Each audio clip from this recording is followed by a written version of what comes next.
healthy body, healthy mind, mental health, and learn about how to develop good habits to keep themselves physically well and mentally well. Hi, welcome and welcome back to Elimu Cafe, where we sit down for thoughtful, grounded conversations about the systems shaping how our children learn and grow. Over the past episodes, we've been exploring different curriculum pathways, trying to understand not just how they are structured, but what they are really trying to achieve in the lives of learners.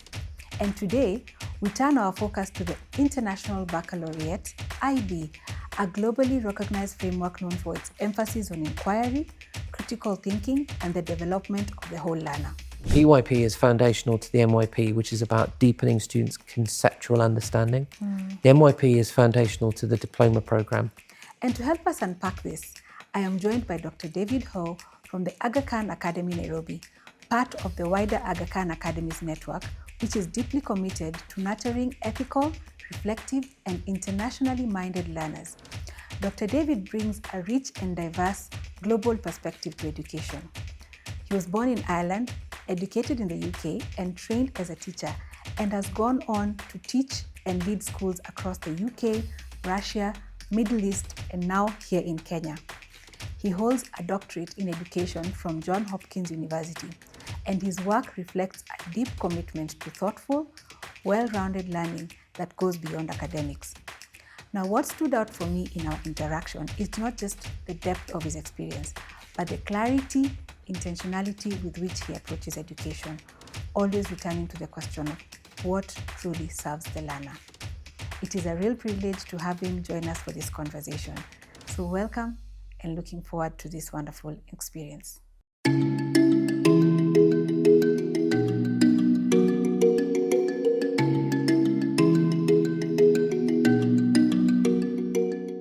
Tell me more about the structure.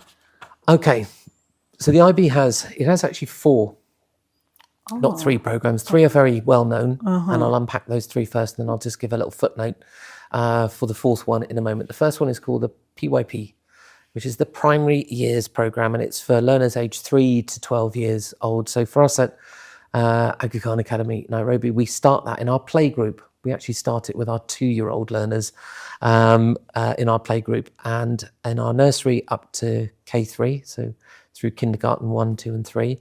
And then our learners move to our junior school at grade 1, and we teach them the PYP, which ends in grade 5. But from an IB perspective, it's for learners from 3 to 12. It's obviously student-centred. It's obviously inquiry-based. It's in many schools, and again, the IB doesn't specify the delivery model. They ask you to decide how the context of your location, the context of your school, the context of your organisation, how you're going to deliver that. So for us at Aga Khan Academy Nairobi, we've picked the United Nations Sustainable Development Goals as the backbone of our PYP curriculum. So we use the UN Sustainable Development Goals to unpack all of the subject areas that sit within the PYP. So it's very, very thematically taught. And this knowledge and skills that I mentioned earlier, the integral 10 plus our additional 2 learner profile attributes, are delivered through the learning about the UN Sustainable Development Goals. So it's about holistic development. Again, it's about developing that sense of global citizenship. Hence, we at Aga Khan Academy Nairobi picked the UN SDGs, Sustainable Development Goals. But the PYP is broken into what you'd recognise as probably quite traditional subject areas. So there is language. And for us, that sits with English language. They'll learn about English literature and language, and you'll see later it's called language and literature in MYP and DP. It's just called language within the primary year program, but it's also about the foreign languages as well, of French and the local dialect of Kiswahili. So they're explicitly taught English, language, literature, Kiswahili, language and literature, French, language and literature as part of the program. But all of that's delivered through the thematic approach of learning about sustainable development goals. Maths is there, and it's explicitly taught, but again, part of the thematics of the Sustainable Development Goals: science, social studies, arts, and PHE. PHE is kind of like PE, physical education, but in the IB we call it PHE because it's about learning about health as well. So we call it physical and health education. We want our students and learners to understand. Remember the idea of balance as one of the learner profiles, about healthy body, healthy mind, mental health, and learn about how to develop good habits to keep themselves physically well and mentally well. So that's why PE is called PHE within the IB. So they don't have explicit, this is a maths lesson, this is an English lesson. For us, it's thematically delivered throughout the PYP program.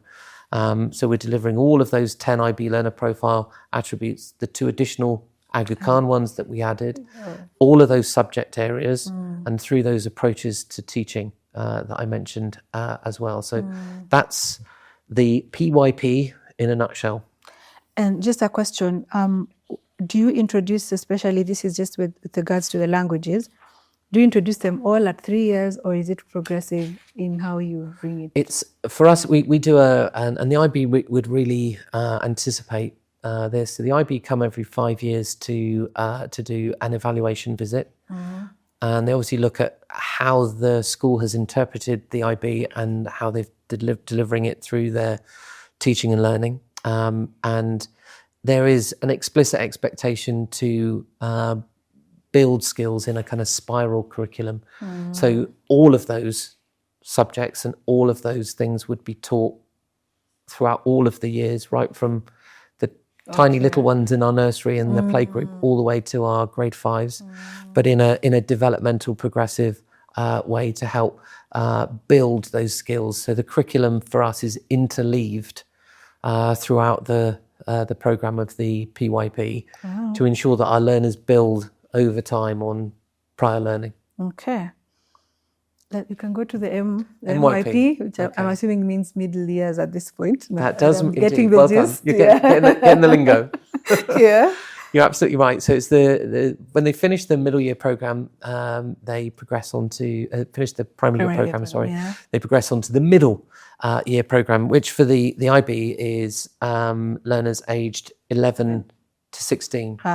So this contrasts with many other curricular areas. So, for example, the IGCSE, which MYP is often likened to, is a 2-year program.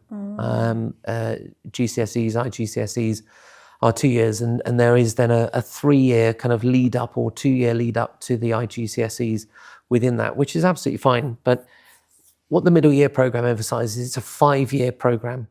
And again, very much a developmental build-up of conceptual skills and knowledge along with those 10 plus 2 additional learner profile attributes that we keep referring back to.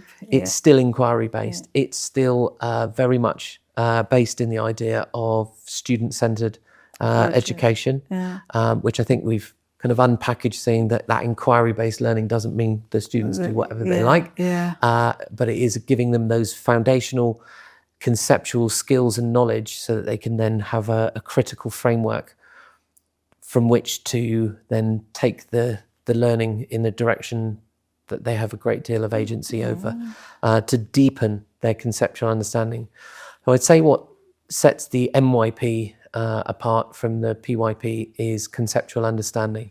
Is where we really get into exploring knowledge and concepts much, much more deeply, and facilitating and supporting the students being able to develop their own agency over which concepts and which areas of knowledge within subjects that they would like to explore.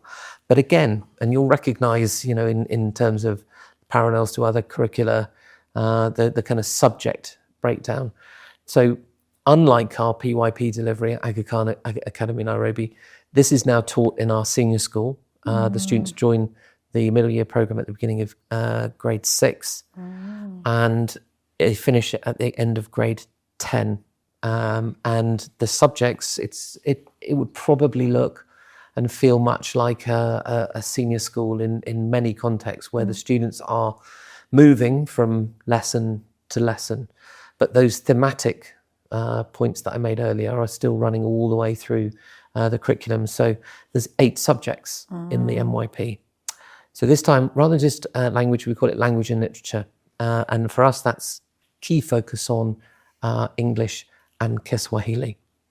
So there's a deep exploration of the language and also the literature that sits behind it. So for Kiswahili, for example, an in-depth exploration of East African culture and the origins of Kiswahili and where it's spoken in which countries and its influences and impacts on a historical, cultural, and also contemporary basis, as well as English.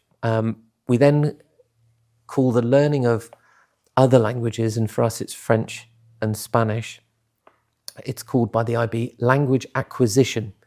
So you'd often see it as MFL or something like that in other curriculum, modern foreign languages or something. We call it language acquisition, so just LA to abbreviate. And as I said, there's a whole range of languages that you can do. For us, it's Aga Khan Academy in Nairobi, it's French and Spanish. Spanish, yeah. Okay. The next one is what we call individuals and societies, which I put in brackets, humanities. So it's your geography, it's your history, it's environmental studies, it's about citizenship, it's about developing that global mindedness through studying local, national, international themes within societies, and of course history is in there as well. Is it building up from social studies in the PYP? Exactly that, yeah. The PYP is the foundational course that will give you the kind of the frameworks with which to study and the deeper conceptual ideas and knowledge that sit within the middle year program. So INS, if you ever hear about INS, individuals and societies, in brackets, that's what the IB term is, it's humanities. And we teach it as an integrated humanities course, but we have specialist geography teachers, history teachers, who then teach it within a very thematic approach within INS lessons. The next one is science, and it's fairly traditionally broken down into physics, chemistry, and biology. But for the first 3 years at Aga Khan Academy Nairobi, it's taught as an integrated science. And then in the last 2 years of the MYP, we break it into 3 distinctive sciences to prepare the students for the academic rigor and demands of the diploma program that's coming, where you can choose those subjects, physics, chemistry, biology, as separate sciences to pursue. So I'll talk about it in a moment. Just to take you back, so at this level, there's no selection. You're just going through from PYP to MYP. You're doing all the 8 subjects at this level. Not quite. There is some selection. So grade 8's going into grade 9 will make selections. So they will pick some, we've got the next sort of group of subjects is expressive and visual arts. So they can choose to specialize in grades 9 and 10, rather than just doing all of them, which will be drama, visual arts, music, and we do media and film as well. They can specialize into 2 of those subjects, and the same for INS. So they'll do an integrated humanities course in grades 6 and 7 and 8. In grade 8, then they can choose a direction to specialize in those INS subjects. So they might want to say pick geography and environmental science, for example. So there is a degree of specialization towards the latter end of the MYP. Yeah. And the last 2 within the MYP is design. This is to learn about the design process, the design thinking process, as well as design manufacturing process, the design creativity process, and again, PHE, physical and health education remains a key component. But there's a little bit more. Within the MYP, there is, there are a whole group. I think it's 16. It is 16. They're called interdisciplinary themes and concepts, and I'll just read them out. And these are delivered through all of these subjects, but they're heavily weighted in certain subjects than others. So, for example, the first one is aesthetics, and that sits heavily within our expressive and visual arts. So there's an emphasis on developing students' appreciation of different types of aesthetics and arts. Change, communication, communities, connections, creativity, culture, development, form, global interaction, identity, logic, perspective, relationships, systems, time, place, and space. So when our teachers are planning lessons, they will be thinking along these interdisciplinary themes. And then we have a number of days, disaggregated days, where the students will come together in the senior school and work on, we have International Mother Language Day, for example, and that day will be planned by all of our staff together and thinking about how we pull out those interdisciplinary themes throughout the those kind of interdisciplinary programs. Okay. I talked earlier about approaches to teaching, inquiry-based, for example. We also have approaches to learning, which really comes to the fore in the MYP. And those are that, remember I talked about research skills? So in many ways, the PYP is foundational to the MYP, which is about deepening students' conceptual understanding. The MYP is foundational to the diploma program, which is really deeply then engaging with knowledge and concepts. And that's why within the MYP, there is the explicit teaching through all subjects of a number of what we call ATL, approaches to learning. First one is research skills. So we'll explicitly support students in the development of their understanding of how to go about independent and collaborative research. Okay. Social skills is the next ATL. Kind of speaks for itself in terms of working collaboratively. Self-management skills, those are those skills around time management, resilience, and so forth. Communication skills, so written as well as verbal and through different forms and medium. And thinking skills, those ways of understanding things and engaging with concepts and ideas through different ways of thinking and learning. So those are all very much explicitly integrated within the MYP as building into the foundation for the diploma program. And there's one last little bit worth mentioning about the MYP, which is that, do you remember I talked earlier that a key theme in the IB is about service? Yes. And about agency, student agency. So in the PYP, the students do a project which culminates in an exhibition. In the MYP, the students do a thing called the personal project, which is a services action, engage with a local issue which has ramifications or implications at a regional, national, global scale. And again, the students can pick a topic that they're passionate about, that they're interested in.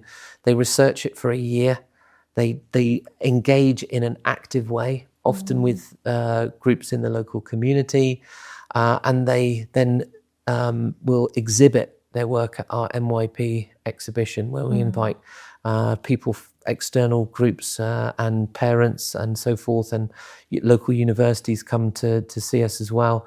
And each of the students then will, explain and display their year-long project that they've worked on as part of their MYP. So it's a whole year. It's a whole year, and that runs all the way through. And they're supported with a personal project supervisor, which is their tutor, the person they'll see every day. And they have to write it up. We write it up in a system called ManageBack, which is a cloud-based online system, so that the tutor can see and monitor. Because again, it goes back to that idea.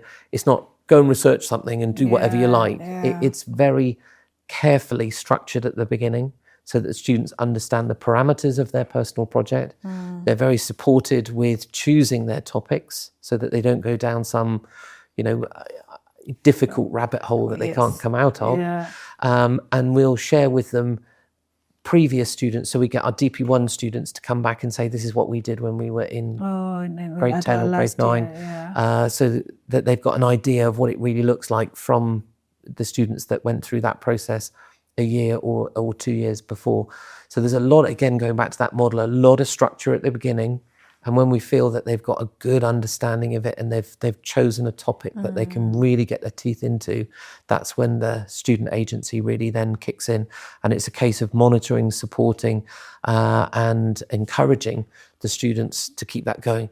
Because again, think about that point I made right at the beginning, that students from an IB background make a very successful transition to higher education. Yes, so this is preparing That's them actually. part of this process. Yes. You're giving them a year-long project, and the motivation to see something through from kind of beginning seed idea all the way through to a completed project with impact is a skill that not many curricula really impart with learners. Because we do get to experience that when you do like a master's project. Exactly. At that point when you're doing the concept note all the way. So this is beautiful. That is thesis study. Yeah, that kind of thing. exactly. That. Oh. So that's again, and they've got the research skills. They understand, the right kind of questions to ask about stuff they might be reading or looking at or researching into. So again, that helps and supports facilitating a nice smooth transition to higher ed. We have come to the end of another episode at Elimu Cafe today. Thank you so much for watching, and please be sure to like, subscribe, comment, and interact with us. And I look forward to seeing you in the next episode. Bye.